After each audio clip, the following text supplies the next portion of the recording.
13 मई को पटना में बिहार के सभी जिला अध्यक्षों को और प्रधान महासचिवों की बैठक हुई और 14 मई के पूरे जिला के पूरे प्रदेश के प्रदेश पदाधिकारी बिहार के सभी जिला मुख्यालयों पर युवा राष्ट्रीय जनता दल की तरफ से धरना दिया जाएगा। उस धरने के कार्यक्रम में नवादा जिला के भी साथियों, पार्टी के साथियों ने भी सहयोग किया और जेठ के दोपहरी में 40 डिग्री, 41 डिग्री, 42 डिग्री, 43 डिग्री के तापमान में भी सभी साथियों ने गांव, पंचायत, प्रखंडों में घूम कर लोगों के बीच जाकर अपने मुद्दे से आम लोगों को अवगत कराया और कई तापमान के बीच में भी ऐतिहासिक धरना देने का काम किया। इसके लिए युवा राष्ट्रीय जनता दल की तरफ से आप सभी साथियों को हार्दिक बधाई और शुभकामना देता हूँ। क्यों मैं अपनी बात शुरू करूं, लेकिन एक बात में बड़े भाई और यहाँ के लोकप्रिय जिला अध्यक्ष उदय जी ने छेड़ दिया, इसलिए यहाँ 2 शब्द बोलना जरूरी है कि हम इसके पहले संगठन के महामंत्री होते थे और जब संगठन के महामंत्री होते तो बिहार भर के जिला अध्यक्ष, माननीय विधायक, पूर्व विधायक सबसे मेरा संपर्क रहता था। जगता बाबू हमारे नेता तेजस्वी जी लगातार खोज कर रहे थे और हमने उनको संगठन महासचिव की हैसियत से, क्योंकि मैंने जो काम देखा था उस पर मैंने कहा कि आपको किसी से मिलने जुलने और किसी से कहने की जरूरत नहीं है। मुझे नहीं लगता है कि आपको छोड़कर वहां कोई बन सकता है। और साथियों, मैंने कहा कि किसी की जरूरत नहीं है और मैं दावे के साथ कह सकता हूं कि चाहे इनका जिला अध्यक्ष का मनोनयन हो या अभी आप लोग देखे होंगे जिन जिन साथियों को आयोग में, निगम के बोर्डों में जगह दी गई, मैं नहीं समझता हूं कि वो लोग किसी से पैरवी कराने की भी हैसियत में थे कि अपनी पैरवी करा सकते थे, लेकिन हमारे नेता की नजर उन लोगों पर भी थी जो वर्षों से पार्टी में काम कर रहे थे, उन लोगों को ही देने का काम किया। तो आज का यह राष्ट्रीय जनता दल है, नीचे से तलाश लेते हैं कि हमारा कौन साथी कहां काम कर रहा है, अब देखने की जरूरत नहीं है। हमारे नेता के पास सब कुछ वहीं से देखते हैं। हमको भले नहीं लगता है कि हमारे कामों को कौन देख रहा है, लेकिन मैं समझता हूं कि आज अगर हम लोग यहाँ भाषण भी दे रहे हैं और मीटिंग भी कर रहे हैं, मैं समझता हूं कि नेता को 80% जानकारी होगा कि मीटिंग में क्या भाषण हो रही है और क्या क्या हो रहा है। तो उनकी सभी जगह, मेरे कहने का मतलब अपने कार्यकर्ता साथियों से है कि उनका हर जगह पर नजर है, किसी से कोई चीज छिपा हुआ नहीं है। साथियों, अभी आप लोग के बीच में भी जब मैं संगठन महामंत्री था तो 2024 और 25 की लड़ाई भारतीय जनता पार्टी से लड़ी जानी है, इसकी लगातार चर्चा हो रही थी।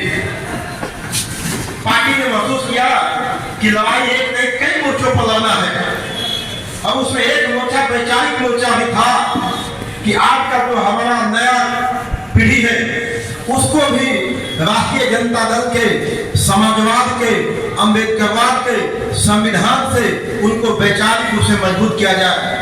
इसलिए हम लोग की पार्टी ने अम्बेडकर पर चर्चा का शुरुआत किया।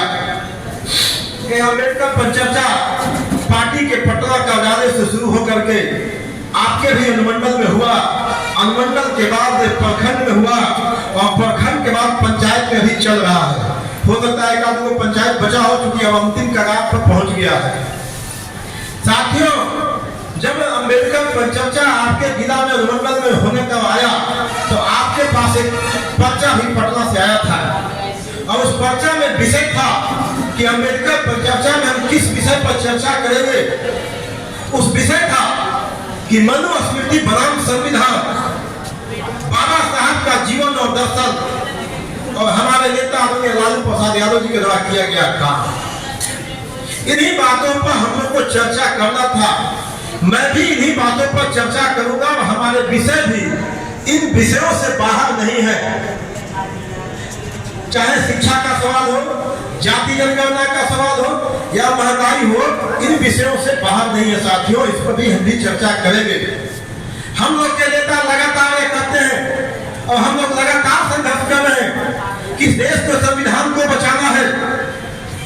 मोहब्बत क्यों है, वह क्यों चाहती है कि मनुस्मृति का संविधान लागू हो। यही बात हमारे युवा साथियों को समझना है। तभी हम आगे की लड़ाई लड़ सकते हैं साथियों।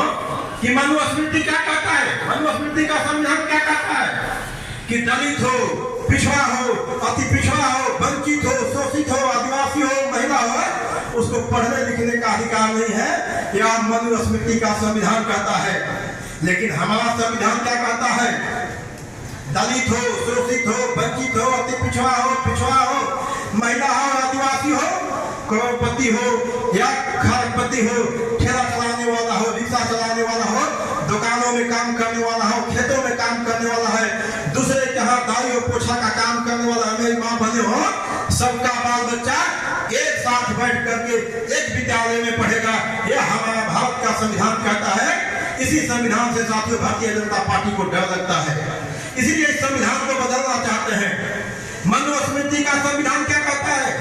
मनुस्मृति का संविधान आपको इस देश का प्रधानमंत्री चुनने का अधिकार नहीं देता है, इस देश का इस राज्य का मुख्यमंत्री चुनने का अधिकार नहीं देता है, विधायक, सांसद, मुखिया चुनने का अधिकार नहीं देता है। लेकिन हमारा संविधान, जो इस देश में संविधान लागू है, वह संविधान चाहे दलित हो, शोषित हो, वंचित हो, पिछड़ा हो, सवर्ण हो, सबको इस देश का प्रधानमंत्री चुनने का अधिकार है, सांसद चुनने का अधिकार है, विधायक चुनने का अधिकार है।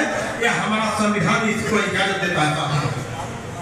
बाबा साहब डॉक्टर भीमराव अम्बेडकर ने जब देश के संविधान को सौंपा और समर्पित किया तो उन्होंने कहा कि ऐ मेरे दलित भाइयों, ऐ मेरे अति पिछड़े भाइयों, ऐ मेरे शोषित और वंचित भाइयों, मैंने तुमको राजनीतिक ताकत दे दिया है। संविधान में मैंने तुमको राजनीतिक ताकत दिया है, मैंने तुमको आर्थिक ताकत दिया है, मैंने तुमको सामाजिक ताकत दिया है, मैंने तुमको समानता का अधिकार दिया है। आने वाले समय में तुम इस राजनीतिक ताकत से देश का प्रधानमंत्री चुनोगे, राज्य का मुख्यमंत्री चुनोगे, विधायक बनाओगे, सांसद बनाओगे, लेकिन यह संविधान पूर्ण से तब तक नहीं लागू हो पाएगा, तुमको न्याय तब तक नहीं मिलेगा, तुमको समानता का अधिकार तब तक नहीं मिलेगा जब तक तुम पढ़े लिखोगे नहीं।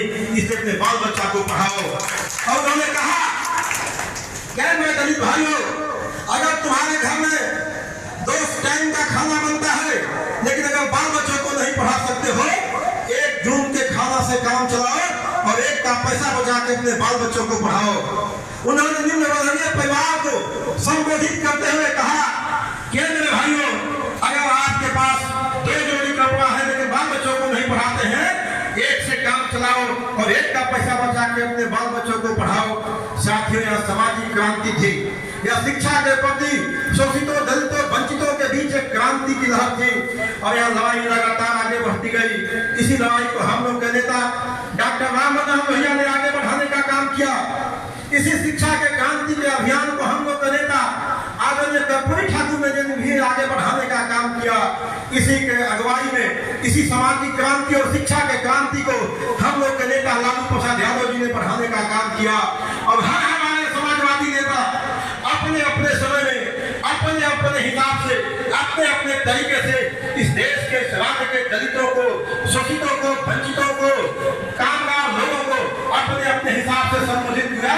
और 90 के दशक में जब हम लोग के नेता लालू प्रसाद यादव जी आए तो उन्होंने शिक्षा के प्रति क्रांति का लक्ष्य लगाया और अपने हिसाब से लोगों को कहा कि ऐ सुअर चराने वाले मेरे भाइयों, ऐ जानवर चराने वाले मेरे भाइयों, ऐ सब्जी उगाने वाले मेरे भाइयों, ऐ अंडा बेचने वाले मेरे भाइयों, ऐ ठेला चलाने वाले मेरे भाइयों, ऐ मेरे भाइयों जो दूसरे के खेतों में काम करते हो, ऐ मेरी माँ बहनों जो दूसरे के घर में काम करती है, अपने बाल बच्चा को पढ़ाओ लिखाओ। यह शिक्षा के प्रति हमारे आदरणीय नेता लालू प्रसाद यादव जी का यह प्रतिबद्धता दायक क्रांति थी। साथियों, इसका प्रतिफल हुआ जो लगातार 40-50 वर्षों में हमारे समाजवादी आंदोलन के लोगों ने समाज में जो एक क्रांति चलाई, शिक्षा के प्रति अभियान चलाया और जब जब इन लोगों की सरकार बनी, शिक्षा के प्रति उन्होंने अहम फैसला लेने का काम किया। कर्पूरी ठाकुर जी ने जो फैसला लिया सबको मालूम है कि अगर उन्होंने फैसला नहीं लिया होता शिक्षा के क्षेत्र में तो आज बहुत से नौजवान, कोई पढ़े लिखा नौजवान नहीं हो पाता, कहीं न कहीं वह शिक्षा से दूर हुआ होता। वह कर्पूरी जी की शिक्षा के प्रति प्रतिबद्धता की साथियों, क्या लड़ाई और कार्य आगे बढ़ता गया और लगातार आपके घर से, दलितों के घर से, शोषितों के घर से, वंचितों के घर से लोग निकलने लगे और दलित का बेटा भी कलेक्टर बनने लगा, प्रोफेसर बनने लगा, मास्टर बनने लगा, शिक्षक जनता पार्टी के मानने वाले लोगों को। यही बात मनुस्मृति के मानने वाले लोगों को अच्छा नहीं लगता है। ये दलित का बेटा है जो आज से 70 साल पहले हमारे सामने बनता नहीं था, आज उसका बेटा मेरे सामने कलेक्टर बन के खड़ा है, उसका बेटा प्रोफेसर बन के खड़ा है। इसीलिए भारतीय जनता पार्टी को इस संविधान से जलन है, इस संविधान से नफरत है। इसलिए भारतीय जनता पार्टी जब मजबूत हुई इस संविधान को बदलना चाहती है साथियों, इस संविधान को बदलना चाहती है। इसलिए भारतीय जनता पार्टी के लोग जानते हैं कि बाबा साहब डॉक्टर भीमराव अम्बेडकर ने या भारत के संविधान में दलितों, शोषितों, वंचितों को जो राजनीतिक ताकत मिला है, इस ताकत के दम पर वो जानता है, इस ताकत से डरते हैं लोग, इसलिए वो समझता है। इसलिए भारतीय जनता पार्टी चाहकर भी डायरेक्ट इस संविधान को नहीं बदल सकती है, इसलिए उन्होंने इस संविधान को कमजोर करने का एक सोची समझी रणनीति अपनाया, एक साजिश किया और पहला हमला शिक्षा के क्षेत्र पर किया साथियों। क्या था? उन्होंने कहा जब हमारे समाजवादी नेताओं ने अपने अपने समय में कहा, जब हमारे समाजवादियों की बोलबाला थी, हमारे समाजवादी आंदोलन थे, तो हर व्यक्ति चाहे अमीर हो गरीब हो, शिक्षा सरकार का चीज है, सरकारी विद्यालय में पढ़ेगा, सरकार को सबको शिक्षा देने का काम था। या सरकार की नैतिक जवाबदेही थी कि अगर एक बच्चा भी पढ़ना चाहता है वह सरकार उसको पढ़ाने का काम करेगी, चाहे उच्चतर का मामला हो या प्राथमिक विद्यालय का मामला है। ये हमारे समाजवादी आंदोलन का देन था। लेकिन हुआ क्या? भारतीय जनता पार्टी जब मजबूत हुई, सरकार में आई, उनका ताकत बढ़ा, तो उन्होंने सबसे पहला जो हमला किया वह शिक्षा के क्षेत्र में किया है। और उन्होंने कहा कि जिस महाविद्यालय में 3000 से कम बच्चे पढ़ते हैं, उस महाविद्यालय को हम बंद कर देंगे। साथियों, मैं आपसे पूछना चाहता हूं तमाम साथियों से कि अगर नवादा के कौवा कोल में जो महाविद्यालय जो है वहां तो 3000 बच्चे, मैं नहीं समझता हूं कि पढ़ते होंगे, लेकिन अगर वह महाविद्यालय बंद हो गया तो उस महाविद्यालय में किनके बच्चे पढ़ते होंगे? आप सभी जानते होंगे कि 90% वह दलित समाज होगा, अति पिछड़ा समाज का होगा, कामगार लोग होगा, जिनके माँ बाप ठेला चलाते हैं, रिक्शा चलाते हैं, दूसरे के खेतों में काम करते हैं, बिल्डिंगों में काम करते हैं। अगर वह महाविद्यालय बंद हो जाएगा वो कहाँ पढ़ने जाएगा? यानी शिक्षा उनसे दूर होती चली जाएगी। यानी उसमें से मात्र 5-7% ही 10% लोग आके नवादा में पढ़ सकते हैं या पटना जा सकते हैं, और बच्चियों के साथ तो और भी बुरा हाल होगा। वो चाहे जितना नारा लगा ले, लेकिन बच्चियों के साथ एक बेटी को पढ़ाने के लिए एक घर चलाना पड़ेगा। इस महंगाई के दौर में कौन होगा? जहाँ अधिकांश लोग गरीब और पिछड़े वंचित समाज के लोग पढ़ते हैं कि नवादा में एक घर, गांव में एक घर यहाँ चला पाए, या संभव नहीं है। यानी अधिकांश लोगों को शिक्षा से दूर कर दिया जाएगा। यानी भारतीय जनता पार्टी को जो पसंद है मनुस्मृति का संविधान, इसीलिए पसंद है, इसलिए उन्होंने कहा कि पहला अध्याय लागू हो जाएगा। अगर यह कानून लागू हो गया तो इस देश का 90% तबका जो दलित समाज से है, अति पिछड़ा समाज से है, वंचित समाज से है, कामयाब समाज से है, आने वाले 5-6 वर्षों के बाद आप देखिएगा कि 90% लोग पढ़ाई से दूर हो गए, शिक्षा से दूर हो गए। यानी भारतीय जनता पार्टी का एक अध्याय मनुस्मृति जो कहता है कि दलितों को, शोषितों को, वंचितों को शिक्षा नहीं देनी चाहिए, वह अपने आप शिक्षा से दूर कर देगा। लेकिन साथियों, हम लोग के नेता आदरणीय तेजस्वी प्रसाद यादव जी, लालू प्रसाद यादव जी ने भारतीय जनता पार्टी के साजिश को समझ लिया और उन्होंने कहा कि इसको हम लागू नहीं करने देंगे। भारतीय जनता पार्टी को हम 1 मिनट में भी अब दिल्ली में नहीं रहने देंगे, बिहार में नहीं रहने देंगे। इसलिए हम लोग के नेता आदरणीय लालू प्रसाद यादव जी और तेजस्वी प्रसाद यादव जी भाजपा के खिलाफ लगातार मोर्चाबंदी कर रहे हैं, लगातार संघर्ष कर रहे हैं भाजपा को लड़ने के लिए। अगर इस देश में किसी ने सबसे ज्यादा कुर्बानी दिया है, उस व्यक्ति का नाम है लालू प्रसाद यादव, उस व्यक्ति का नाम है तेजस्वी प्रसाद यादव। अधिक संख्या में होने हुए भी उन्होंने बिहार में महागठबंधन का सरकार बनवाने का काम किया ताकि भारतीय जनता पार्टी को हम रोक सके। जो भारतीय जनता पार्टी हमारे दलित भाइयों का, अति पिछड़े भाइयों का अधिकारों का हनन और शोषण करने पर तुली हुई को रोक सके, इसलिए हमारे नेता ने कुर्बानी देकर कभी भारतीय जनता पार्टी को रोकने का काम किया है साथियों। लेकिन साथियों, हम आपके बीच में आए हैं जब हम लोग के नेता तेजस्वी जी कहते हैं कि हम भारतीय जनता पार्टी को रोकेंगे। यह बात अगर दिल्ली में बोलते हैं तो कौवा को गोविंदगंज के गांव में कैसे बात गूंजेगी? यह काम जुआ भारतीय जनता दल के साथियों पर। साथियों, हम आपके बीच में इसलिए आए हैं कि अगर हमारे नेता वहां आवाज देते हैं, उस आवाज को गाँव में कैसे पहुंचाएगा? यह तभी पहुंचेगा जब हमारा संगठन मजबूत होगा, हमारे हर जगह लोग होंगे, क्योंकि हम लोग की लड़ाई इस विचारधारा के लोगों से है। वो विचारधारा के लोग इस देश के मीडिया पर काबिल है, उस विचारधारा के लोग इस देश के संपत्ति कब्जा है, उसी विचारधारा के लोग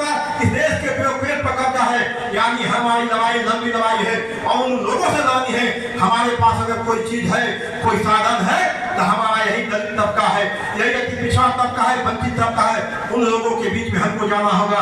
इसलिए साथियों मैं आपके बीच में आया हूँ कि आप गाँव में जाइए, उन भाइयों के पास, उन बहनों के पास, दलित भाइयों के पास जाइए, अति पिछड़े समाज के भाइयों के पास जाइए और बात बताइए। क्योंकि हर माँ बाप चाहता है जब एक ठेला चलाता है या दूसरों के खेतों में काम करता है तो अपने बच्चों को पढ़ाता है और लगता है कि आने वाले दिनों में हम इसलिए मेहनत करते हैं कि हमारा बेटा भी पढ़ के एक दिन कलेक्टर बने, हमारा बेटा भी पढ़ के प्रोफेसर बने। लेकिन आप उन साथियों के बताइए कि मेरे भाइयों, मेरे दलित भाइयों, मेरे पिछड़े भाइयों, अगर आप अभी भी नहीं सोचे तो भारतीय जनता पार्टी का अगर यह कानून लागू हो गया तो आने वाले दिनों में जिस तरह से आप दूसरे के खेतों में काम करते हैं, आने वाला बेटा को भी आपको यही करना पड़ेगा, आने वाले उसका बेटा को भी यही करना पड़ेगा, आने वाले पीढ़ी दर पीढ़ी आपको यही काम करना होगा। इन बातों को हमको समझाना है साथियों। यही बात हम महिलाओं के बीच में जाके समझाना होगा, माँ बहनों के बीच, कि आप दूसरे के खेतों में, घरों में जब काम करती है तो मन में एक ही दिल इच्छा रहता है कि हमारी बेटी हो या बेटा हो आगे बढ़े, आने वाले दिनों में उसका विकास हो, वह मास्टर बने, कलेक्टर बने, दरोगा बने। लेकिन आपको समझाना हो यह माँ अगर यह कानून लागू हो गया, भारतीय जनता पार्टी अगर आ गई या कानून अगर आ गया तो आने वाले दिनों में जो काम आप करती है पीढ़ी दर पीढ़ी काम करना होगा। मैं समझता हूँ साथियों कि अगर इस बात को हम गाँव में लेके चले जाएंगे, भारतीय जनता पार्टी के लोग कहीं दिखाई नहीं देंगे। इसी अभियान में समर्थन मांगने के लिए मैं तेजस्वी प्रसाद यादव जी के तरफ से आपके बीच में आया हूँ, आपके आशीर्वाद और समर्थन मांगने कि इस लड़ाई को नवादा के गांव में कैसे खड़ा हो, इसी के लिए मैं आपके बीच में आया हूँ साथियों। दूसरा हमारा मुद्दा है जहाँ में बहुत लंबा चला नहीं, लेकिन मैं आजादी के बाद से थोड़ा बताना चाहता हूँ। क्योंकि हम लोग की जिन विचारधारा के लोगों से लड़ाई है वो चौक और चौराहे पर हमारे लोगों को कहते मिल जाएंगे कि जब आपकी सरकार थी तो आप कहा थे, आप लोग को चुनाव आता है जातीय जनगणना याद आ जाती है। इस बात को हमारा युवा साथी समझे, हमारे पार्टी के साथी भी समझे कि जब मैं, इसलिए मैं कहा कि लंबा नहीं, मैं आजादी के बाद बताना चाहता हूँ कि 1952 में काका कलेक्टर आयोग ने वर्ग के पिछड़े वर्ग के समाज के लोगों को 54% आरक्षण देने का काम किया, लेकिन वह लागू नहीं हो पाया। क्यों नहीं लागू हो पाया? इसलिए इस देश में तो भारत का संविधान लागू था, लेकिन जो लागू करने वाले बैठे हुए लोग ब्यूरोक्रेट्स में बैठे हुए थे, उनको धमनियों में कहीं न कहीं मनुस्मृति का विचार था, वह लागू नहीं हो पाया। लेकिन हमारी लड़ाई रुकी नहीं, हमारा कारवा रुका नहीं रहा, लगातार हम आगे बढ़ते गए। और 1977 में आपके सहयोग से, आपके आशीर्वाद से जब दिल्ली में सरकार बदली, दिल्ली में जनता पार्टी की सरकार बनी, हम लोग के नेता लालू प्रसाद यादव जी चुनाव जीत कर दिल्ली में गए। 1977 में उन्होंने दिव्य मंडल साहब की अध्यक्षता में उन्होंने मंडल कमीशन बनवाने का काम किया। मंडल साहब ने बहुत तेजी से काम करते हुए 2 वर्षों में पूरे देश का दौरा करके उन्होंने देख लिया कि ओबीसी की आबादी 54% है, लेकिन उन्होंने काका कलेक्टर आयोग के हक को देखा था। इसलिए जानते हुए कि हमारा हक 54% होता है, उन्होंने कहा कि पूरा नहीं तो आधा दो। इसलिए उन्होंने 54% आबादी के लिए 47% का आरक्षण मांगने का काम किया साथियों। लेकिन हुआ क्या, आप सभी साथियों को मालूम है कि वह लागू नहीं हो पाया। क्यों नहीं लागू हो पाया? इसलिए कि आपके कुछ लोग थे, लेकिन अधिकांश वही लोग बैठे हुए थे जो कार्यपालिका में, जो ब्यूरोक्रेट्स में, जिनको लागू करना था, उनके धमनियों में कहीं न कहीं मनुस्मृति का रंग चढ़ा हुआ था। लेकिन यह लड़ाई और कारवाई का नहीं रहा, लगातार आगे बढ़ते गए, यह संघर्ष चलता रहा, कर्पूरी ठाकुर जी के नेतृत्व में चलता रहा। उनके बाद इस रथ को, इस अभियान को हम लोग के नेता लालू प्रसाद यादव जी ने आगे बढ़ाने का काम किया। और 1990 में जब इस देश में परिवर्तन का लहर आया, जब इस देश में परिवर्तन हुआ और 1990 में बिहार में लालू प्रसाद यादव, उत्तर प्रदेश में मुलायम सिंह यादव और देश में विश्वास प्रताप सिंह की सरकार बनी, तब हम लोग के नेता आदरणीय लालू प्रसाद यादव जी ने मंडल कमीशन के 27% आरक्षण संशोधनों को लागू कराने का काम किया। हम लोग के नेता लालू प्रसाद यादव जी ने क्या क्या काम कराने का, मैं उसको दोहराना नहीं चाहता हूँ। बड़े भाई समन कुशवाहा जी ने बता दिया कि 90 के पहले क्या स्थितियां थी। ब्लॉक थाना में उस पर नहीं जाना चाहता हूँ, चूंकि बता चुके हैं, लेकिन मैं बताना चाहता हूँ साथियों कि 90 में हम लोग के नेता लालू प्रसाद यादव जी ने 27% आरक्षण को लागू कराने का काम किया। लेकिन आपको यहाँ बात जरूर हमारे साथियों को ध्यान रखना चाहिए कि हम जिन लोगों से लड़ रहे हैं वो कितने तीव्र बुद्धि के हैं, कितने चतुर हैं, कितने धूर्त हैं। यह बात आपको जरूर याद रखना चाहिए कि 1990 तक अगर इस देश का प्रधानमंत्री कोई फैसला लेता था, इस देश का कोई संसद फैसला लिया, पार्लियामेंट का अगर फैसला हुआ पूरा देश में लागू हो जाता था। लेकिन पहली बार यह देश देखा कि जब दलितों के लिए, शोषितों वंचितों के लिए देश का पार्लियामेंट ने फैसला लिया, देश के प्रधानमंत्री ने फैसला लिया, उस फैसला को एक व्यक्ति जाता है न्यायालय और रोक लगवा देता है और उस पर रोक लग गया और लगातार तारीख पर तारीख आते गई साथियों, और 3 वर्षों तक वह लागू नहीं हो पाया। कोर्ट पर केस चलते रहा, आपको डेट पर डेट, तारीख पर तारीख मिलते रही। लेकिन मैं धन्यवाद देना चाहता हूँ इस देश के दलितों को, इस देश के पिछड़ों को, शोषितों को, वंचितों को, कामगारों को कि लगातार आप लड़ाई लड़ते रहे, आप मंडल कमीशन की अनुशंसा को लागू करें। इसके लिए आपने खेतों में लड़ा, खलिहानों में लड़ा, बस स्टैंड पर लड़े, सचिवालय में लड़े, चौक चौराहा पर लड़े, दुकानों में लड़े। क्या बात उन लोगों को समझ में आ गई कि अगर हम इनको दबा देंगे, किसी न किसी माध्यम से अगर हम रिजेक्ट कर देंगे, इस देश में संपूर्ण क्रांति आ जाएगी। इसलिए उन लोगों ने 3 वर्षों के बाद जा करके यह मंडल कमीशन के 27% आरक्षण को लागू करने का काम किया गया।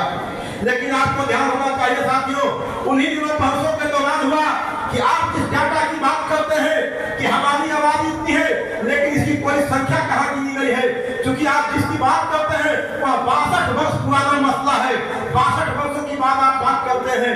उसी समय हम लोग के नेता लालू प्रसाद यादव जी ने कहा कि आने वाले दिनों में, चूंकि इनको मालूम था कि जब देश का प्रधानमंत्री फैसला लिया, देश का कैबिनेट फैसला लिया, एक व्यक्ति जाकर उसको रोका दिया, उनको मालूम था कि अगर यह लड़ाई कमजोर होगी, यह लड़ाई ठंडा पड़ेगी, तो आने वाले दिनों में कोई भी व्यक्ति जाकर दायर करेगा और कहेगा कि जो देश में 27% आरक्षण लागू है उसका क्या डाटा है, किस डाटा, किस बेस पर लागू किया गया है।